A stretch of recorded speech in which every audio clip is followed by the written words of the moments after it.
All right, here we are.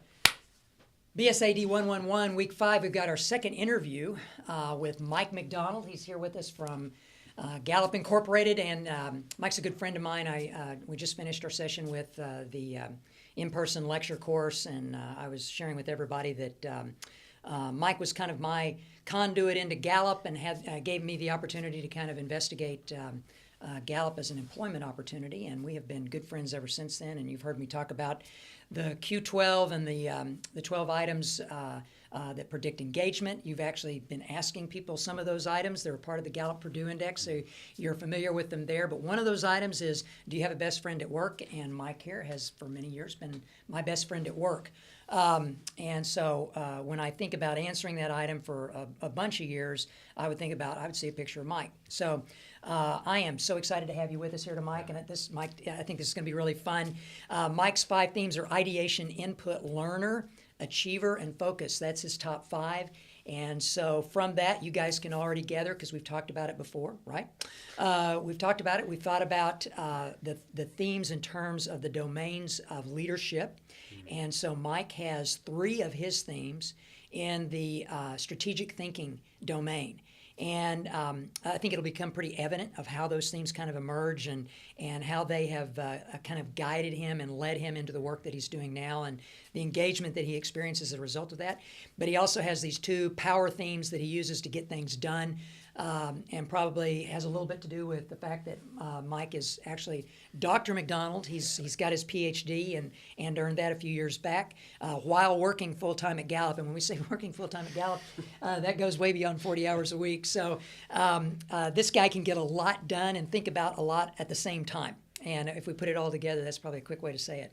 So, Mike, why don't you tell a little bit about your past, especially help us know something about your undergraduate experience. We're looking for you to kind of share some of the experiences that were maybe lessons for you, helped you understand, where you needed to head, maybe moments that kind of helped you gain some awareness or an epiphany of what direction you might want to take with your life.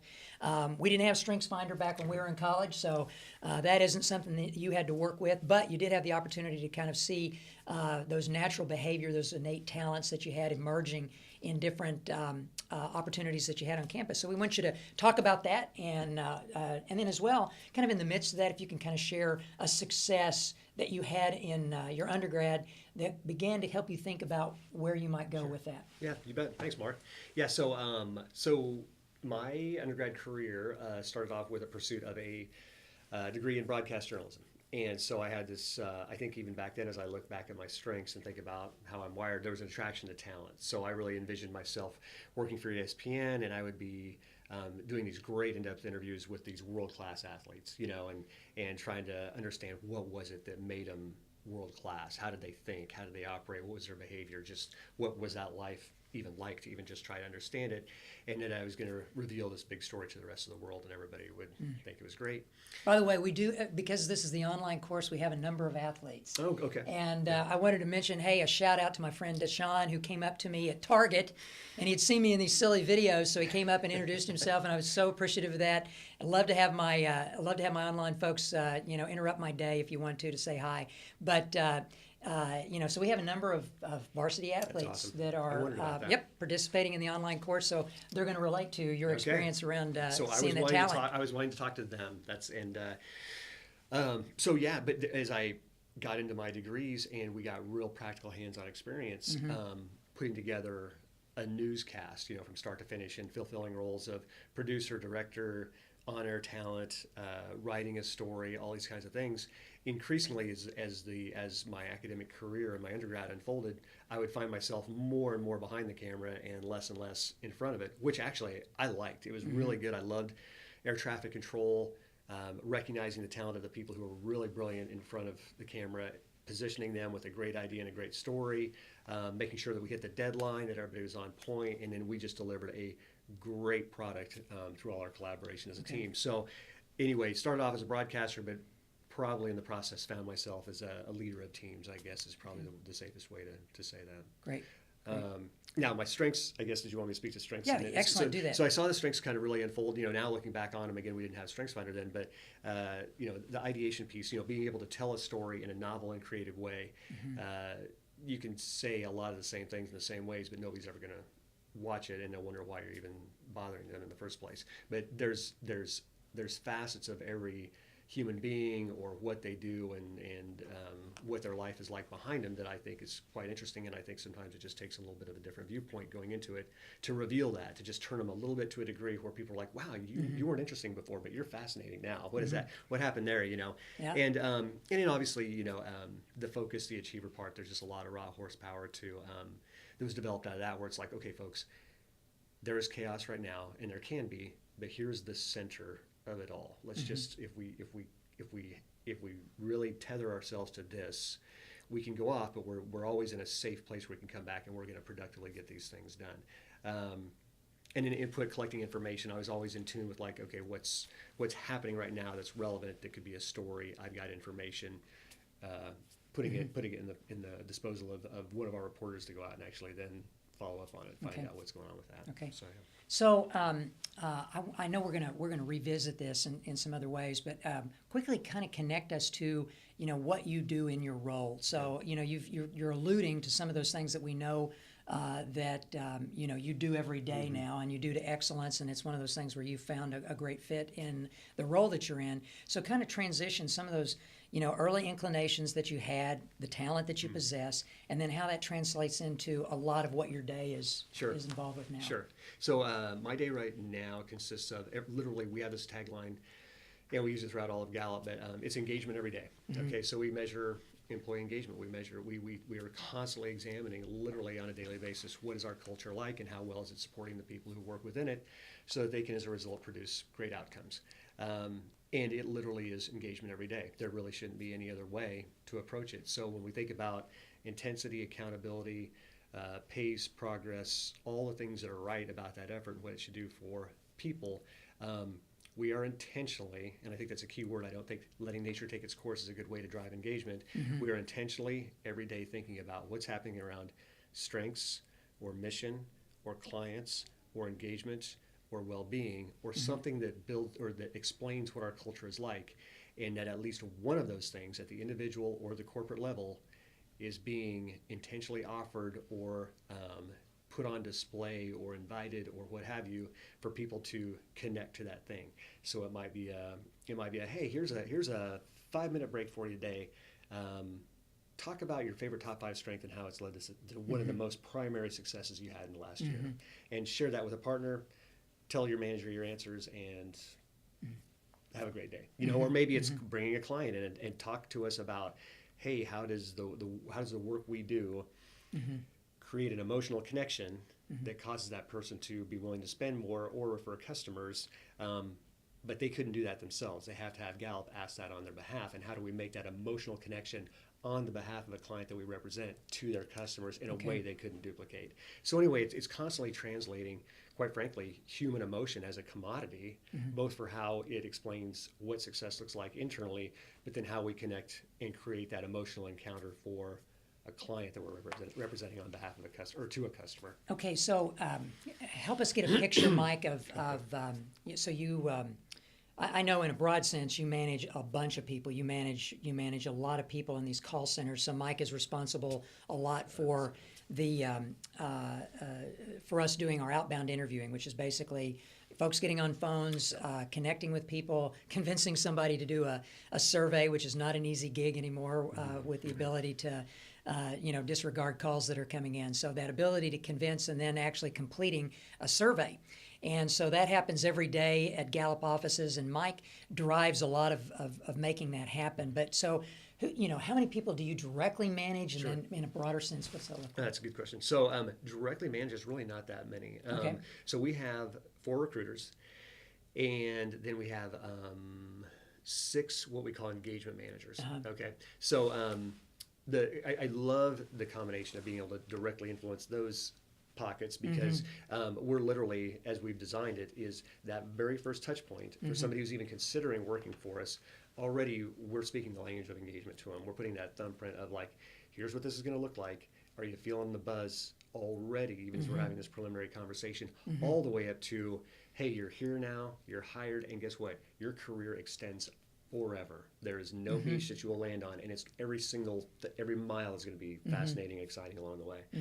So I love the dynamic that works there. The thing I love also about those teams is we can influence literally almost all of our culture through just those 10 people, because we're setting a tone and an expectation for the right people to come in, and that accelerates what that culture is going to look like from our recruiting standpoint. But then we've got engagement managers who are located at every single center, who literally every day wake up and they think, what will I do when I go in today that will intentionally create a super engaged cultural experience for that person walking into our call center. So what I love, Mike, is that, it's even intentional in the name that we give those folks that are directly responsible for making sure that folks get work done. Right. So we're calling them engagement managers. We're not even implying that these people are, forcing work to get done. They're trying to create the environment in which, amazing work gets done and volumes of work get done as well. So you talked a little bit about you talked a little bit in our class that we just got out of. You talked about outcomes, very much versus process. So talk a little bit about that in terms of, how we think about the way we measure engagement, the way we've been talking about with our students, strengths and engagement, how that differs in this approach that we have about getting towards outcomes versus just, managing a person to a process. Yeah, you bet. So one of the people who are really influential to one of the people most influential to you and I know is Don Clifton. And Don, one of Don's favorite quotes that I think he influenced it and kind of massaged it, but it was this old American Management Society quote where originally the quote was getting work done through people, which is pretty cool.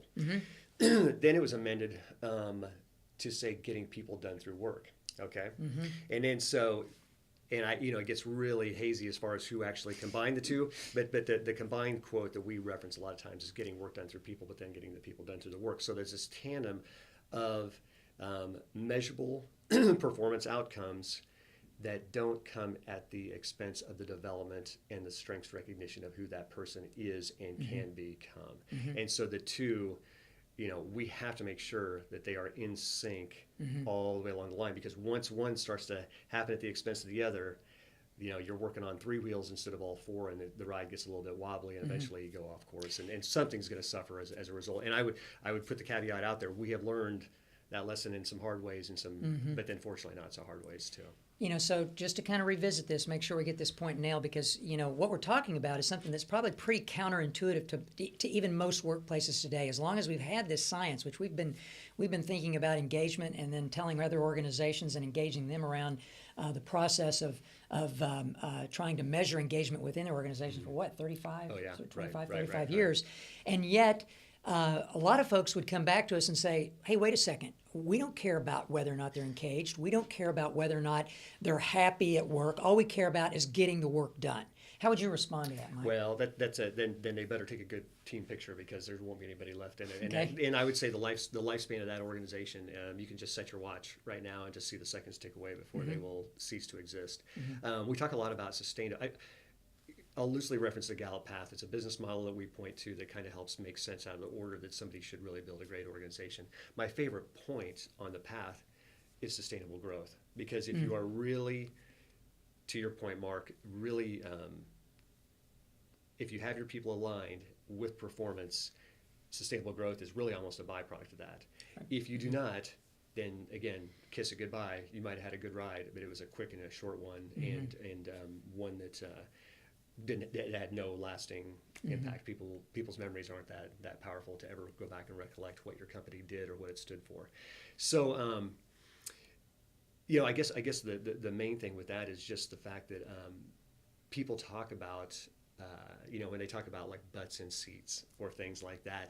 You can't fake. Here's the thing: as human beings, we're all emotionally intuitive enough, regardless of our strengths, to know what's legit and what is not legit. And so there's no way to replace the talent of a person when we think about an emotional connection to a coworker and creating a great workplace, or the emotional connection they're in theory supposed to create as they represent a client to a client's customer. So if you don't have those right people with the truest talent and the ability to create emotion, great and powerful positive emotion in both those arenas, then you will prescribe the failure and the doom of your organization.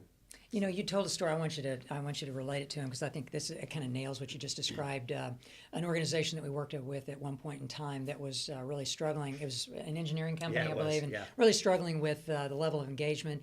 Kind of described the workplace and not unexpected. You know, as you were describing the workplace, it's one of those ones where it's like, well, that kind of makes sense. It's an engineering firm. These folks are pretty much independent producers. They're sitting at a cubicle. They've got work to get done, and yet they were looking at the opportunity to how to figure out how to make their organization more productive, and there were some issues that they were facing. Why don't you talk a little bit about that? So we measured engagement with our Q12 survey at this organization, and this one particular manager had really low scores.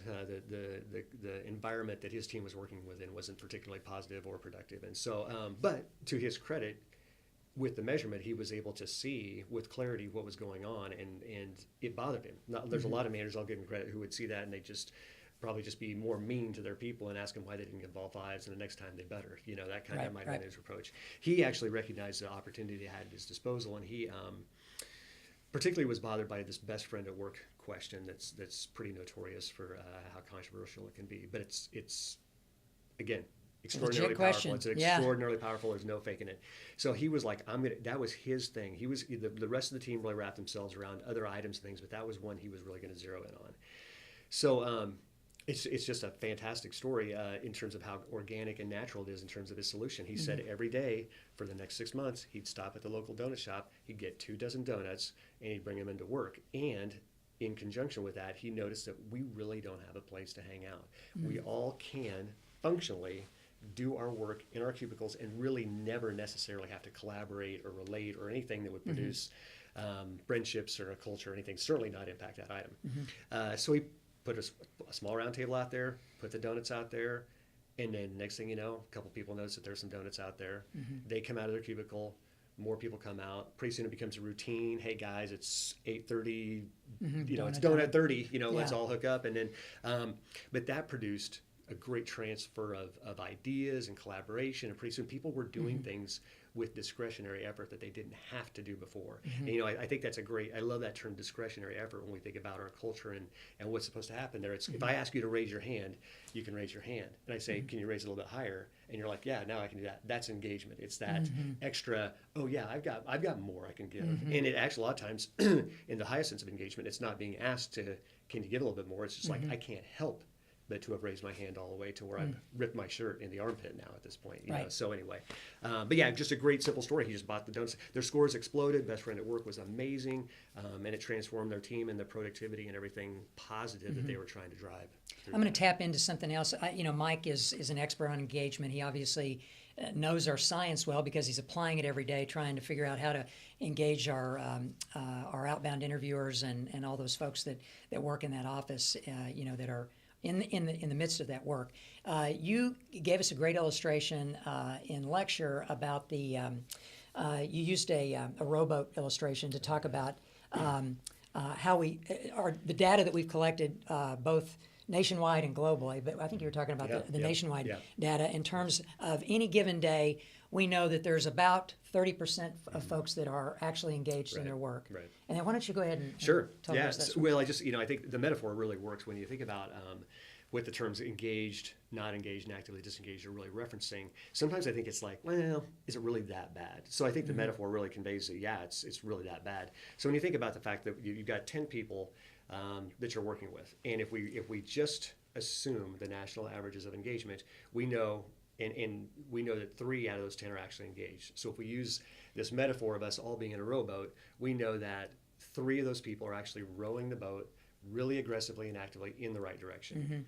Our national averages would tell us that there are 5 people out of 10 in the boat who are literally doing nothing. They don't have their oars in the water, and they might be looking at the scenery along the way, but they're not productively contributing anything to the progress or pace of the boat. And then you actually have 2 people who are actively rowing in the opposite direction of the 3 who are rowing in the right direction, literally working against every single positive, productive thing that team is trying to accomplish. So this isn't the exception. This is just this is kind of the standard, Yeah. So I always kind of ended by like, I'm quite amazed, quite frankly, that we're doing as well as we are with our economy and the country. And then when you think about the story, only being 13% engaged around the globe, it's even more stark and crisis-driven around the planet than it is in the United States. So yeah. Well, and I again, that illustration, that stark. I'm gonna make sure I'm still recording here. We just had a video glitch. Maybe I'll edit it. Maybe I don't have the energy for that. Depends on how engaged I am today. We'll see.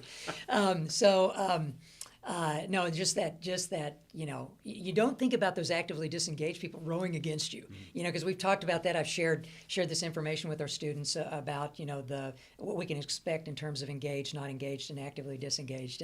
But that illustration, that visual of seeing that boat out in the water and two people rowing against the three that are, and the rest of them, texting, Right. getting on their Twitter account, and looking for someplace to plug in their phone. So that really kind of brought it home to me. So I appreciate you sharing that story with us. Let's see. Wanted to ask, just one of our questions. Actually, what I want to do is I want to go ahead and jump to a conversation that we had it last week with Todd Johnson, and I want to have you kind of share some reflections for yourself in terms of your own experience. Our students, our online students, went through and interviewed somebody. They filled out the Gallup-Purdue Index survey themselves, and then they also this week their assignment was to interview someone with that. They were supposed to turn that in by Friday at midnight. I hope you did that.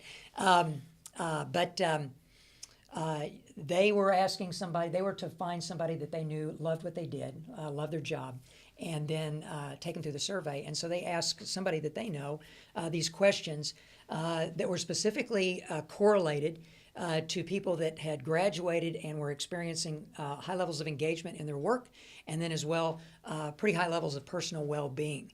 And so these are the items that we had. That one professor at college who made me excited about learning, a mentor at college. I had a professor that cared about me as a person. And then there was these three items that were associated with activities or involvement on campus. Attending college, had an internship while I was attending college that helped me learn about apply what I was learning in the classroom. Work on a project that took a semester or more to complete, and also heavy involvement in extracurricular activities. So, Mike, think about your own experience. Can you reflect on opportunities that you had that might have associated with any of those 6 items, and share kind of that experience, and then as well kind of how your strengths were informed by that? Sure. I was really fortunate. There's 3 real specifically. There was one psych professor, ironically enough, in my undergrad who noticed a paper that I had written and had pulled me aside and was inquisitive about, what was my career path, what was my major, and so on and so forth. And so even though I was a broadcast journalism major at that point, it did planted a seed. It did. It really did. It kind of lit a fuse about I kind of like understanding people. I kind of like the good part about understanding people and what could be done from that aspect. In my master's degree, I was really fortunate. I didn't mention this in the class earlier. I had a tremendous advisor, and I don't think that happened. I think that isn't necessarily a slam dunk guarantee that you're going to. But he was invested in me. I always say he made me better, but he didn't make things easier as a result. I mean, he challenged me in every way. I'll even call him out. His name was Rich Taracco. He might, and as far as I know, he's still here on campus. But he knew me, and he knew exactly what buttons. I don't know what his top 5 strengths were, but he knew me well enough to know what I needed to have happen in my pursuit of my degrees to get me to the right spots at the right time with the right energy. And I would give him credit for he was very instrumental in that cycle of application and awareness. So knowing that I was learning something in my advanced degree pursuit, but then how was I applying it in my work at Gallup, and in how were those two kind of continually cycling around each other and reinforcing each other rather than working against. So very, very fortunate that I had him.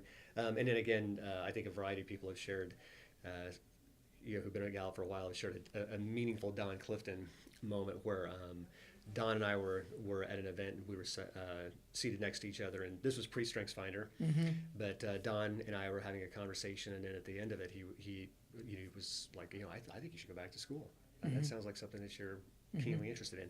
I had never in a million years, and I to this day cannot recall what I had revealed to him that somehow he picked up on, where he read my mail, but come to find out, fast forward, yes, I love learn. I'm ideation, input, learner, achiever, focus, and then to find out that Don had visualization in his top 5, and so he was maybe known to him or unknown to him using his individualization and finding out what made me tick, and my top 5 strengths literally responded and played themselves out to him, obviously very apparently, and then I just took those 5 and just was those 5 as I got a master's and a PhD. Yeah, so. And you as you reflect back, you probably don't think of Don Clifton as like maybe you think about him as a mentor, but maybe you know what I'm saying. No, I do. I know what exactly. Yeah, totally. Yeah, and that's the thing that kind of mentor really, in that moment. Yeah, no, I agree. Because I think there's an accumulation of we've all heard this reference to trigger moments, like these really key conversations where somebody said something, and for some reason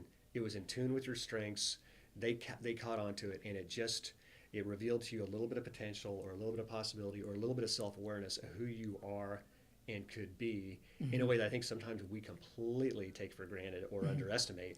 And but boy, when you start to recognize them, you start to hang around with those people. So you really, I think if you are almost using your own hiring process, who are the people who produce more trigger moments for you than anybody else, and just hang out with that person more and more all the time.